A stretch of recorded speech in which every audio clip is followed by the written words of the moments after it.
So நம்ம பார்க்கக்கூடிய work வந்து பார்த்தீங்கன்னா த்ரெட் லோடிங். என்ன loading? Thread loading.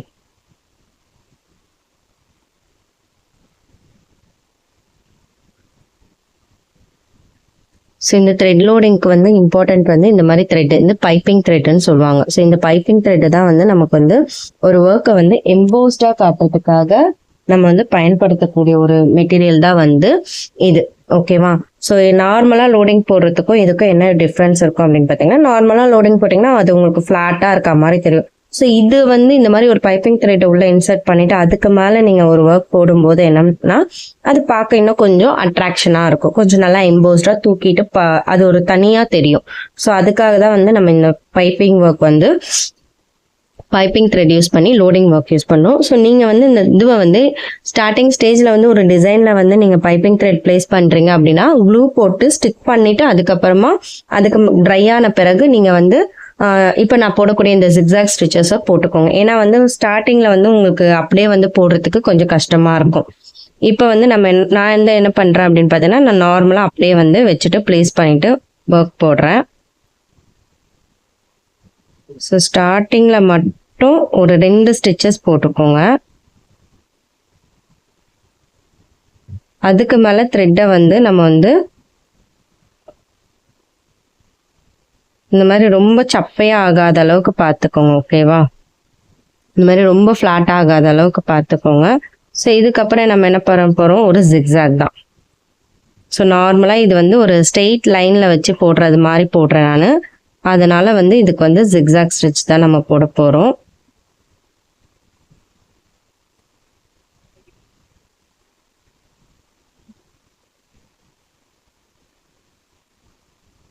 So blue போட்டு ஸ்டிக் பண்ணிட்டும் நீங்கள் இந்த ஜிக்ஸாக்கை போடலாம். ஓகேவா? அப்போனா உங்களுக்கு வந்து இந்த த்ரெட்டு வந்து இப்படி தூக்கிட்டு போகாது இல்லையா?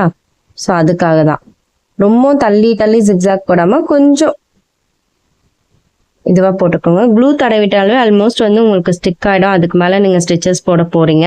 ஸோ இருந்தாலும் இன்னொரு சேஃப்டிக்காக தான் நம்ம வந்து இந்த ஜிக்ஸாக் போடுறது. ஸோ ஒரு மேங்கோ மாதிரி ஷேப்பு, ஒரு திலகம் மாதிரி ஷேப்ஸ்லலாம் வந்து போட போகிறோம் அப்படின்னாலும் போடலாம்.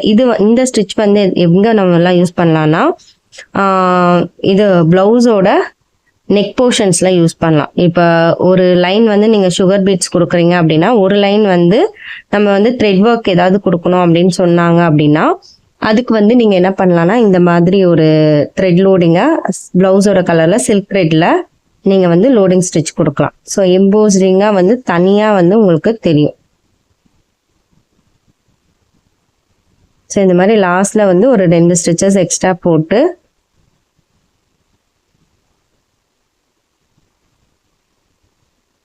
இதை வந்து கம்ப்ளீட் பண்ணிடுங்க.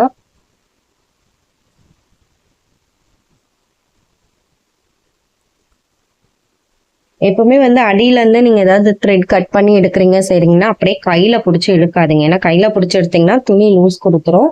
சப்போஸ் நீங்கள் ஆல்ரெடி போட்ட ஸ்டிச்சஸ் எல்லாமே வந்து பிச்சுட்டு வந்துடுறதுக்கும் வந்து சான்சஸ் இருக்கும். இப்போ இந்த மாதிரி இருக்கும்போது நீங்கள் என்ன பண்ணுறீங்கன்னா, லைட்டாக வந்து இதுக்கு மேலேருந்து ஸ்டிச் வந்து ஸ்டார்ட் ஆகுற மாதிரி பார்த்துக்கோங்க. ஸோ அதுக்கு வந்து நீங்கள் இந்த மாதிரி ஒரு கோடு போட்டுக்கோங்க. ஸோ இவ்வளோ தூரம் தான் வந்து உங்களுக்கு லோடிங் வரும். ஸோ இந்த மாதிரி ஒரு எல் ஷேப் மாதிரி போட்டுக்கிட்டிங்கன்னா உங்களுக்கு ஈஸியாக இருக்கும். நல்லா வந்து ஸ்லாண்டிங்காக கொண்டு போகிறதுக்கு வந்து ஈஸியாக இருக்கும். இப்போ பாருங்கள், இங்கேருந்து ஸ்டார்ட் பண்ணிக்கலாம். ஏன்னா அப்போ தான் வந்து இந்த பிசுறு மறையும் நமக்கு. ஸோ அதனால நான் வந்து என்ன பண்ணுறேன்னா, இப்போ இங்கேருந்து ஸ்டார்ட் பண்ணி இப்படி கொடுக்குறேன். ஸோ இங்கே வந்து ஒரு வி ஷேப், அதாவது இங்கே ஸ்டிச்சஸ்ஸு, நெக்ஸ்ட் இங்கே,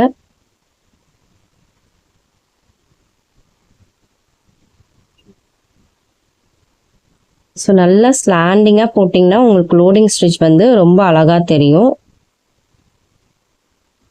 ஸோ நெக்ஸ்ட்டு நம்ம இங்கே கொடுப்போம், மேலே வரும்.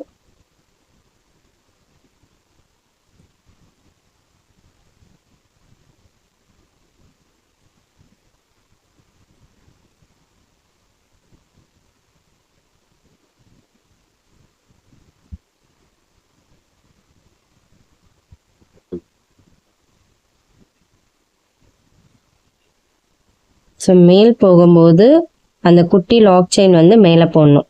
ஓகேவா? ரொம்ப வந்து த்ரெட்டை வந்து நீங்கள் வந்து டைட்டாக பிடிச்சி இழுக்காதீங்க, கொஞ்சம் நல்லா லூஸ் விட்டு ஹேண்டில் பண்ணுங்க.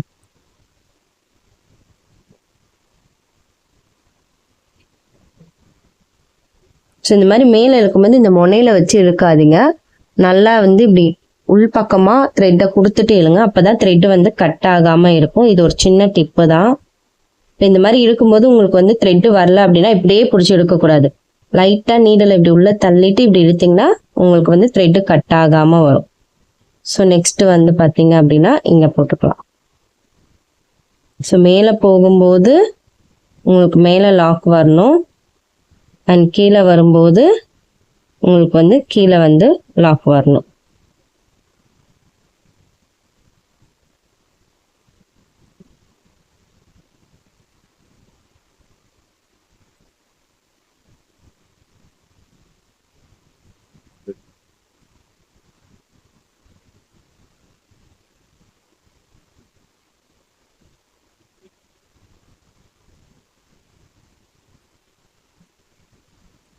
ஸோ இந்த மாதிரி தான் இழுக்கும்போது த்ரெட்டை வந்து பார்த்து கட் ஆகாத மாதிரி இழுங்க. ஓகேவா?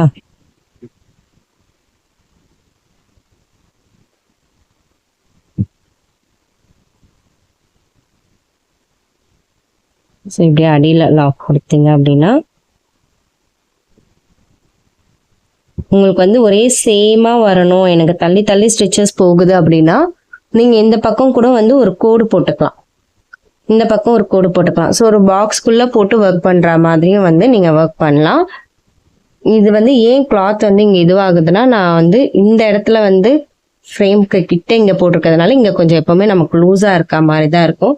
அதனால தான் நம்ம நெக் போர்ஷனில் வந்து பார்த்தீங்கன்னா ப்ளவுஸ்லலாம் வந்து பார்த்தீங்கன்னா நெக் போர்ஷன் இந்த கரெக்டாக அந்த யூ ஷேப் நமக்கு வருது இல்லையா அந்த நெக்கு, ஸோ அந்த இடம் நம்ம ஒர்க் பண்ணாத பிளேஸை தான் வந்து நீங்கள் இங்கே பிளேஸ் பண்ணி ஒர்க் பண்ணணும். அப்போ தான் வந்து உங்களுக்கு வந்து மீதி இடம்லாம் நல்லா டைட்டாக கிரிப்பாக இருக்கும்.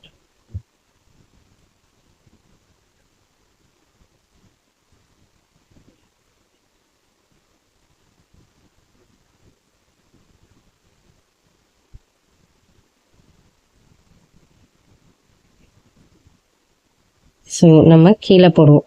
ஸோ எந்த அளவுக்கு ஸ்லாண்டிங்காக நீங்கள் கொண்டு வரீங்களோ அந்த அளவுக்கு வந்து ஒர்க் வந்து உங்களுக்கு லோடிங் வந்து அழகாக இருக்கும்.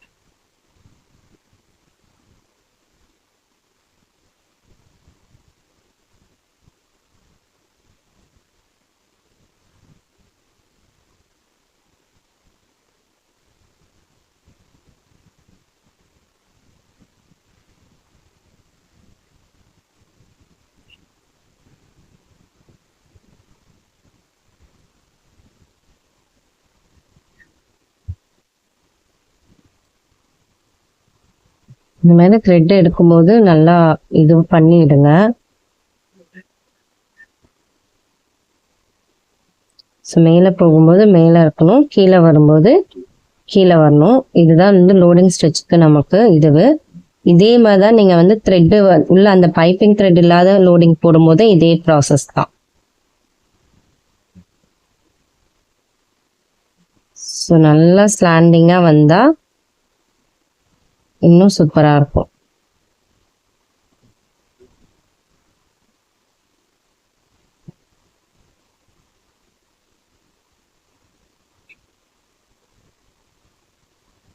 சரி, இதை வந்து லோடிங் முடிச்சுட்டு இதை சுற்றியும் நீங்கள் வந்து ஒரு செயின் ஸ்டிச்லேயே வந்து கம்ப்ளீட் பண்ணலாம். அப்படி இல்லைன்னா பீட்ஸ் ஒர்க்ஸ் அந்த மாதிரி கொடுக்கும்போது கூட இது வந்து உங்களுக்கு பார்க்கும்போது ரொம்ப அழகாக இருக்கும். ஸோ இங்கே த்ரெட்டை வந்து நம்ம எடுக்கும்போது அதை கரெக்டாக எடுக்கிறதுல தான் இருக்குது. த்ரெட்டை வந்து எப்போவுமே வந்து கொஞ்சம் லூஸாகவே ஹேண்டில் பண்ணிங்கன்னா த்ரெட் வந்து மேலே வரும்போது உங்களுக்கு ஈஸியாக இருக்கும். ஓகேவா? நீங்கள் அடியில் பிடிச்சி டைட்டாக பிடிச்சி இழுத்துக்கிட்டிங்கன்னா தான் உங்களுக்கு த்ரெட்டை எடுக்கிறதுக்கு கஷ்டமாக இருக்கும்.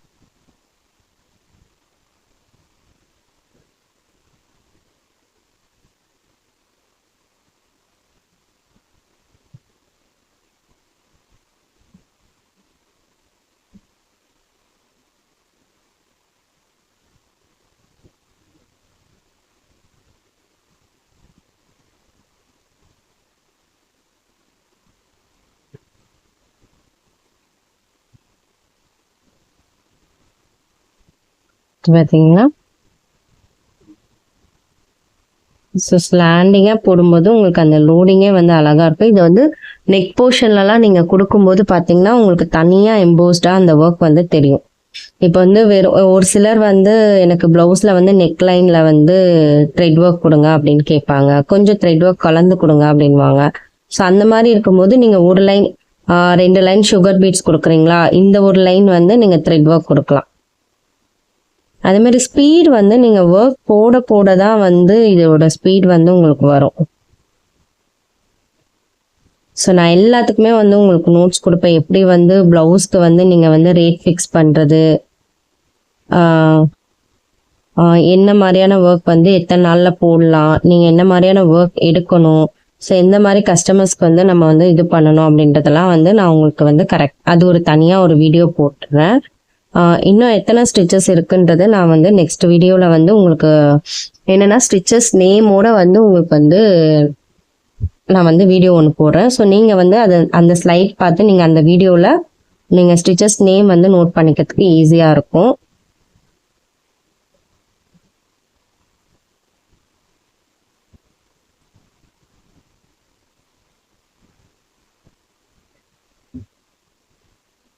ஸோ அதுதான் நம்ம வந்து லோடிங் ஸ்டிச்சை வந்து கம்ப்ளீட் பண்ண போகிறோம்.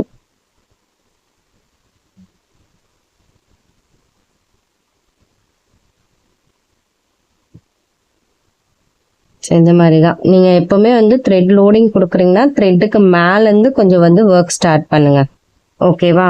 அதுக்கு மேலே ஒரு எல் ஷேப் மாதிரியோ இல்லை இதுவே கூட நீங்கள் ஒரு பாக்ஸ் மாதிரி போட்டுக்கலாம். எனக்கு இந்த கார்னரும் எக்ஸஸாக போகுது அப்படின்னா நீங்கள் இந்த கார்னரும் வந்து ஒரு கோடு போட்டுக்கலாம். இந்த ஹோல்ஸ் வந்து ஏன் தெரியுது அப்படின்னா நான் வீடியோ வந்து நல்லா ஜூம் பண்ணி எடுத்துட்டு இருக்கேன் உங்களுக்கு ஸ்டிச்சஸ் எப்படி போடணுன்றதுனால.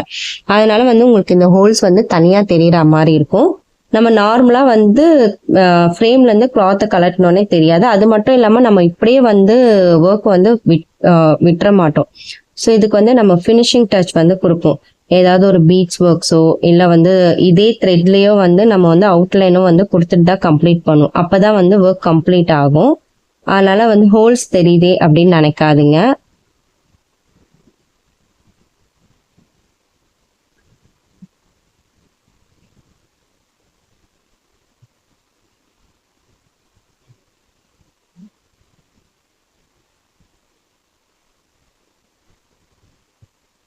ஸோ ஒர்க் வந்து கம்ப்ளீட் ஆயிடுச்சு.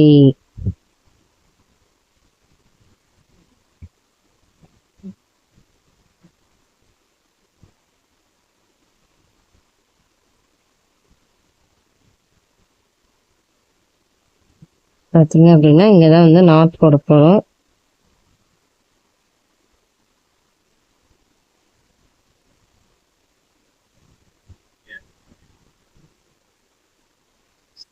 இப்போ இதை சுற்றி நான் வந்து உங்களுக்கு பீட்ஸ் ஒர்க் போட்டு இதை கம்ப்ளீட் பண்ணி காட்டுறேன். ஸோ இதை சுற்றி நம்ம வந்து இப்போ பீட்ஸ் ஒர்க் வந்து உங்களுக்கு போட்டு காட்டுறேன் போடுறேன். ஸோ பீட்ஸ் ஒர்க்ஸ் வந்து ஃபுல்லாக கம்ப்ளீட் பண்ணிவிட்டு உங்களுக்கு காட்டுறேன். ஸோ இதுதான் வந்து நம்மளோட த்ரெட் லோடிங் ஃபுல்லாக கம்ப்ளீட் பண்ணிட்டோம். ஸோ இந்த பைப்பிங் த்ரெட் வந்து நம்ம இன்னும் நல்லா கனமான த்ரெட்டும் கொடுத்துக்கலாம், இல்லை இந்த மெலிசான த்ரெட்டும் கொடுக்கலாம். ஸோ உங்களுக்கு வந்து எது கன்வீனியண்ட்டாக இருக்கோ, எப்படி கொடுத்தா நல்லா இருக்குமோ அது உங்களோட க்ரியேட்டிவிட்டி, ஓகேவா? ஸோ இந்த மாதிரி நம்ம கம்ப்ளீட் பண்ணும்போது நல்லாயிருக்கும். நார்மலாக நம்ம போடக்கூடிய அதே லோடிங் ஸ்டிச்சை த்ரெட் அட்டாச் பண்ணி போடுறோம். ஸோ என்னோட சேனலில் நான் போடுற வீடியோஸ் வந்து உங்களுக்கு ஹெல்ப்ஃபுல்லாக இருக்குது, பிடிச்சிருக்கு அப்படின்னா நம்மளோட சேனலை புதுசாக பார்க்குறவங்க சப்ஸ்கிரைப் பண்ணிவிட்டு அந்த பெல் ஐக்கானை தட்டி விட்டு போங்க.